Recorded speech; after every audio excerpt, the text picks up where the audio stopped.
Hello, my friends. Today I wanted to do a new episode of the cut-up method. So if you're not sure what I mean by cut-up method, you can go back to the first episode and there's a full explanation there. And I'm going to put a link to that in the description below. So for today, I have a really fun image idea. And I'm going to be a little less traditional with my interpretation of the cut-up method for this one because I didn't produce a physical cut-up. So in the other episodes, I actually took quotes from books and cut them into little pieces and then randomly arranged them. And I also used images in one of those and cut those up and arranged them. But this time, the cut-up is really happening more in my mind, and I'm going to explain that in just a second here. And I think that's okay because the idea of exploring methods like this is to get you working on these problems subconsciously so that you can start kind of just having these ideas happen for you on a more regular basis. So this is how I came up with this idea and why I am considering it a cut-up.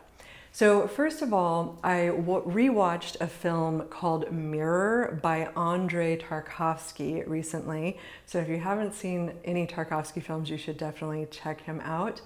But there is some poetry that was actually written by his father in that film. And there's a specific line that says something to the extent of fate following behind us like a madman with a knife. So I really liked this image of fate as a madman with a knife. And I actually paused the film while I was watching it and wrote that down in my notebook because I just felt like that was just, for me, it was just like a wow kind of an image. So I knew that I wanted to use this for a photograph, but I wasn't exactly sure how I was going to use it yet. But it was just, kind of stewing in my mind. And then I read a novel by Leonora Carrington, who was also a surrealist painter. And there's a character in that novel, it's called The Hearing Trumpet. She's an abbess, so sort of like a nun. But she's very unconventional and a very subversive type of character. And at one point, Carrington describes her sigil or her insignia as being that of pomegranates and swords. So I had this image of pomegranates and swords that was also really intriguing me and kind of floating around in the back of my mind. And I actually got some pomegranates and tried to shoot an image based on this. And it just didn't work out, as things often do not when you're doing this stuff. But I still wanted to use the pomegranates somehow. And then finally, recently, I was listening to a podcast that I really enjoy called This Jungian Life. And the podcast was specifically on the topic of Amor Fati. And if you're not sure what that means, it's Latin for love of fate, or specifically love of one's fate. And I don't want to go into a lot of detail about that because it's a huge concept and we could spend a really long time talking about it. They did a whole podcast just on this one topic. So the basic idea is just that it's this idea of being able to love one's fate, no matter what that may mean, both good and bad. And this is where this image idea kind of solidified for me. So it was like I was already thinking about fate and about the madman with the knife, and then I was thinking about the pomegranates and the swords. And pomegranates are an interesting symbol because they have all kinds of different meanings. They can be related to death as well, specifically in the Persephone story, if you know that.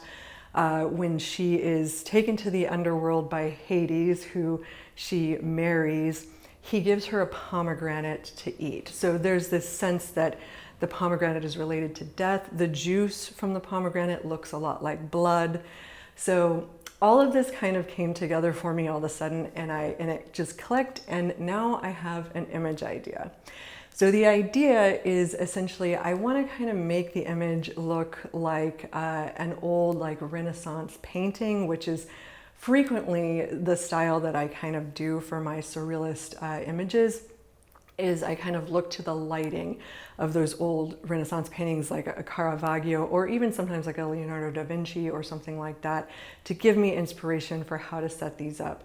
And for that reason, I'm actually going to drape a sort of linen cloth around my shoulders for this. And I'm gonna have a nice dramatic lighting because that's always what I go for. We're just gonna shoot it on this totally black background that you should be able to see behind me right now. And I am going to be holding 2/4 of a pomegranate and a knife that looks like it's sort of covered with a little bit of blood. So I'm just making some fake blood to smear on there. And I'll probably smear a little bit in my hand as well.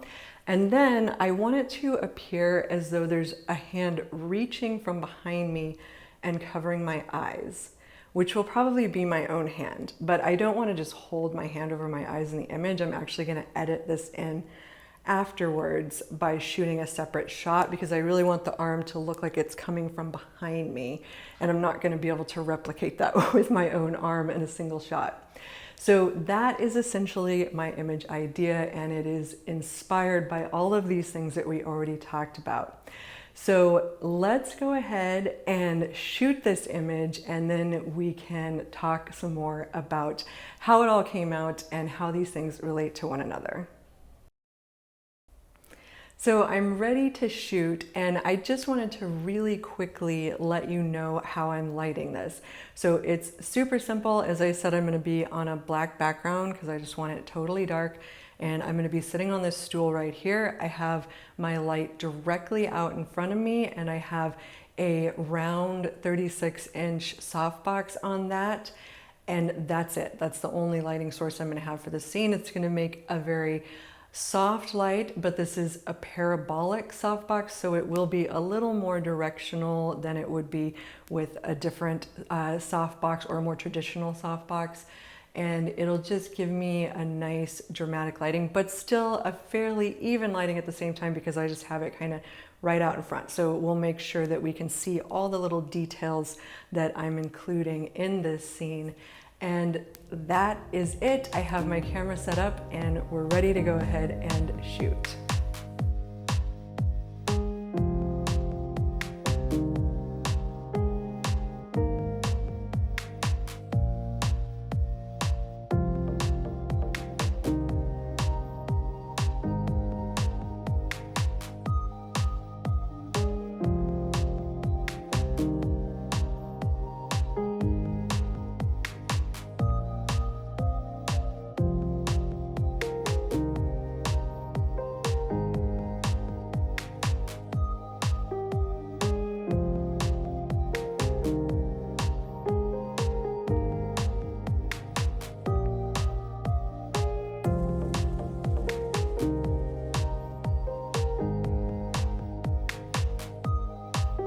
Okay, my friends, here we have the final image that I made from the shoot that we discussed previously.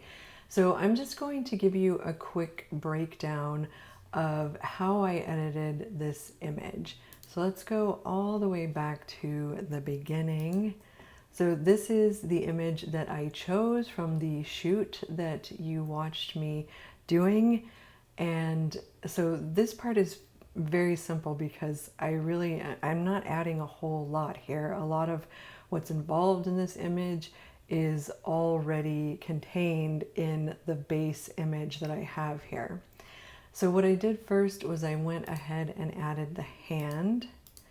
And so I just grabbed that from one of the images that I took of me covering Zora's eyes with my hand. I just tried to choose one that I felt had the correct angle for the position that I was in the other image. And then I just came in here and I used the quick selection tool to select my hand and arm, and then the select and mask dialog to kind of clean that up. And then I added that as a layer mask here so that I have my hand selected out and I can just copy and paste it over into this image. So that was how I started out. The next thing that I did was, oh, and one thing I should note about the hand is that it was very important to make sure that I added shadows, because when I removed it from the other image, it doesn't have any shadows, and that's obviously going to look really weird. So I added some shadows using the other image as my guide there. And then I went ahead and did some retouching. So this is just a totally outside of the scope of this video kind of process. If you're interested in retouching, you can definitely find information about that online, but I mainly use frequency separation retouching, and I also do some dodging and burning. And so there we have like the base of our image. We've got the subject, and we've got the hand added in there covering the eyes. So that was actually really, really simple to edit together. And then I started to work on things like color and contrast and just adding some texture to it. So here I added some color. So I wanted the skin tone not to be quite so pinkish. So I took care of that. And I also wanted to really make the red on the knife and on the pomegranates kind of pop. So I added some saturation there. And that's pretty much it for the selective color. Then I went ahead and added in some textures. So I started with just one texture layer, and what I do when I'm adding textures is I just play with the different blend modes until I find one that I like the best. And then of course I'll raise or lower the opacity. So on this one I have the opacity set to 30, and I've got it on lighten blend mode. And then I went ahead and duplicated that layer and added the same texture a second time, but this time I made the blend mode difference and the opacity 40%. And what I liked about this is that it really kind of darkens the arm as it's disappearing behind me, which I think just gives the image kind of a more creepy atmosphere, which I always like. And then I went ahead and did some contrast, because as you can see, those textures really kind of made it very hazy. And while I don't mind a little bit of that, I didn't want it to be quite so extreme. So I added a little bit of contrast. Then I went ahead and did a color adjustment. So these are both curves layers, and you can use curves layers for both contrast, so light and dark adjustments, and also for color adjustments. So I did two separate ones for contrast and color. And then I finally added another levels adjustment layer to just pop in a little bit more contrast on there. And then the last thing I did was just sharpen the image. And that's it for this image. So it was actually a pretty simple edit. And that was partially because I really kind of just had a vision of exactly how I wanted this image to turn out. And in this instance, that all came together. But that's not always the case. So I'm actually going to show you guys what I mean here. I'm going to drag my bridge over so you can see that. And let me just show you some things that I was playing around with previously. So I talked about how I had some pomegranates, and I was really interested in using those in an image. So these are some of the attempts that I made at a different type of image using the pomegranates. And as you can see, I was editing the pomegranate into my face, so it looks like my face is like opened up and there's a pomegranate inside here, and then I was turning the seeds inside the pomegranate into eyes. So this sounded like a pretty interesting idea, but when I started editing it, and you can see I did different variations, so I did this one, and then I changed it where I made the pomegranate a little smaller and the eyes a little smaller. And then this one I completely reshot it so that I had a different image of myself in here. And this was like sort of the pomegranates and swords thing that I talked about in regard to Leonora Carrington. But it just, I didn't like the way that it was working out. These are definitely unfinished, but it's because I kind of just stopped playing with them because I just wasn't liking them. And then I think I made a few attempts at this. So that was one. Then I did this, which I really don't like. So that didn't work out very well.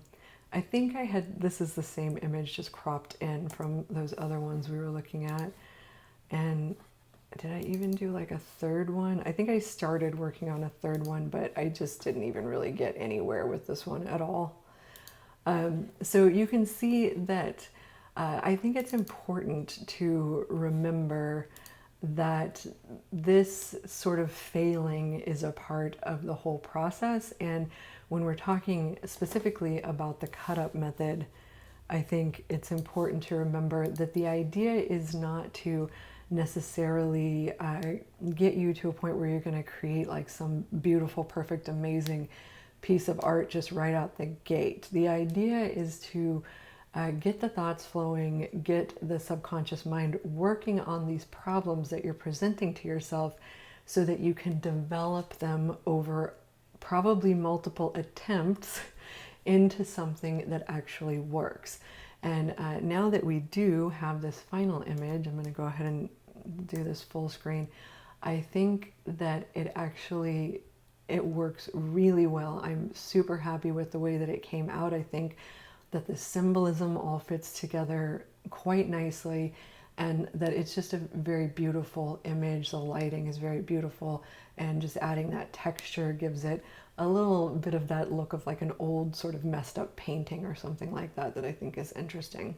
So this didn't happen, you know, sort of overnight. It took me some time to develop this, and that first shoot that I was showing you, I think, was at the beginning of February.